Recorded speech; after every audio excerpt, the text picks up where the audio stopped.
we're talking about the overall telecom sector in Africa, and this has really been one of the big growth areas across the board for the African continent. Just how much growth are we seeing? Because we know that with growth there needs to become technological advances, and perhaps we're not seeing the increase that we could have seen on a global level because of the red tape that is occurring in some countries.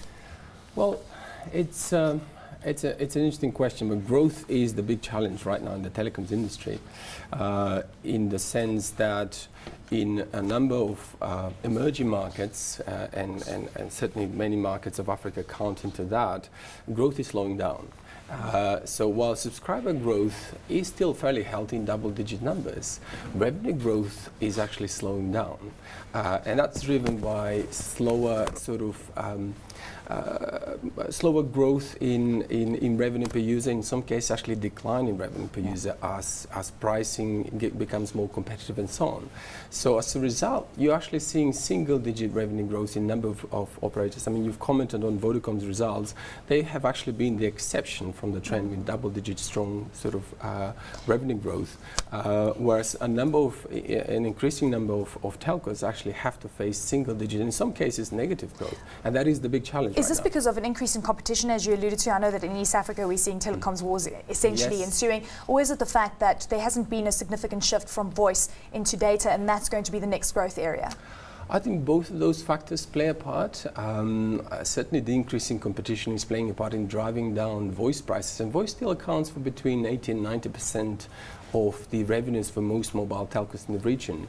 But a bigger factor is the fact that most of the people that wanted a phone have got one. So we're increasingly going to the harder to get in terms of subscribers who are spending less, who are more difficult to serve, and as a result, the operators have to focus on driving data services, and we're seeing that growing. But actually, that is not fully compensating. In some cases, it's compensating, but it's not fully making up for the decline in voice ARPUs, as we call it in the industry.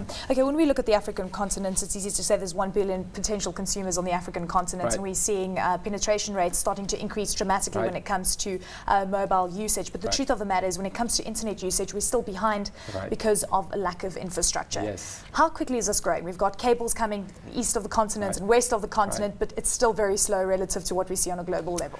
Yeah, and there are a variety of factors playing a part into this. I mean, you mentioned international connectivity and cables. That is a big factor. We actually have a big wave of capacity, international connectivity, coming onto the market in the next 12 to 24 months. So we don't see that as an issue.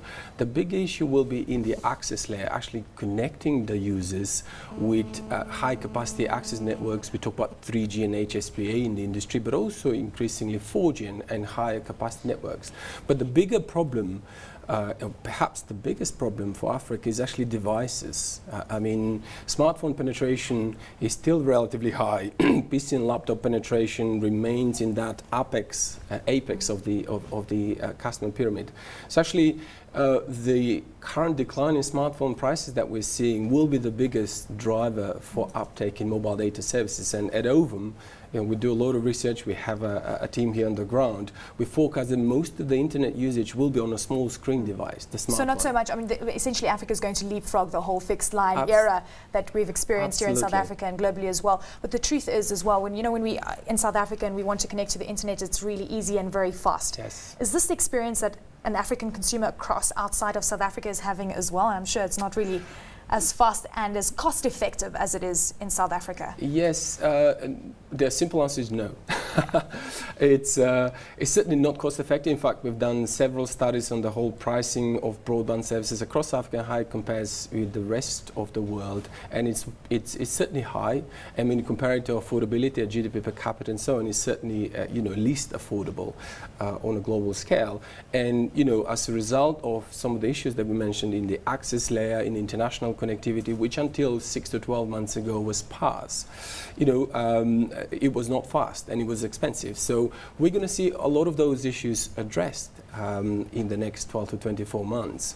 But there is a bigger challenge for the telcos and the telcos as the key stakeholder in this program, is that as they open the data channel, there are a variety of over-the-top players, as we call them, actually muscling in and users going direct to them for content and applications and services.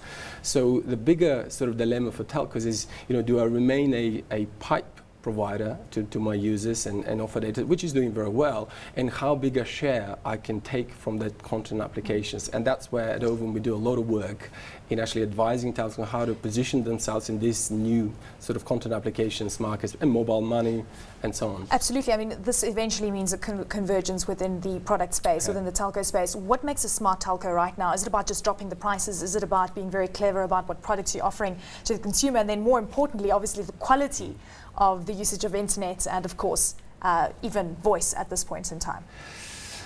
You mentioned a lot of things there. I think it's a combination of all of those things. It's really about, I think the biggest issue with many telcos, and I've been for 15 years in this industry, a variety of telcos have been actually engineering driven. They build networks, then find customers to serve. And increasingly the game is changing with content applications. The game is changing to an outside-in game. So what is the customer experience you want to provide, and how do you engineer yourself backwards to deliver that experience? And that requires a different mindset, almost a retailing mindset. With many telcos are moving that direction, but they're not quite there. It's a journey, because they're big ships, big organizations, takes time to turn them around. Okay, one of the other arguments by telcos is, of course, infrastructure rollout being very expensive, and they're forced to, of course, charge the consumer in Africa far greater numbers than what we see on a global level. Interconnect fees are still high, even though that's dropping. We saw what happened with Bharti Airtel coming into East Africa and dramatically dropping the prices, and then Safaricom saying it's not economically viable. So we're starting to see a rapidly changing environment. Where to from here for the African telco space? Is there immense growth to be had and immense profits, despite the fact that infrastructure rollout is expensive? There is, yes. We do forecast actually 1 billion African mobile connections in 5 years' time, and we do forecast significant amount of growth and profits. So 100% penetration, essentially. Yes, and 100% penetration means number of connections. Clearly, number of users have multiple SIMs and so on. So we're not quite there in reaching, giving everyone, but we'll go a long way towards that. But with increased competition, a lot of the basic services for the telcos are actually increasingly being commoditized. They're becoming with players like Airtel that you mentioned going in very aggressive pricing and so on. So when it comes to the foundational services, the challenge for the telco is how do you run them very efficiently? How do you, and Airtel is a very innovative player when it comes to operational excellence in outsourcing many of its functions and so on. But the bigger challenge is what are those new services we can offer on top of that basic connectivity to our users? And can we offer as telcos these services to the users? Or are there any additional, do we partner with someone else? And we're talking here about mobile money. We're talking about mobile content applications. We talk about machine to machine and smart meters and connected cars and so on. And a number of other things which, again, take telcos away from their core competency, but it's where the growth is.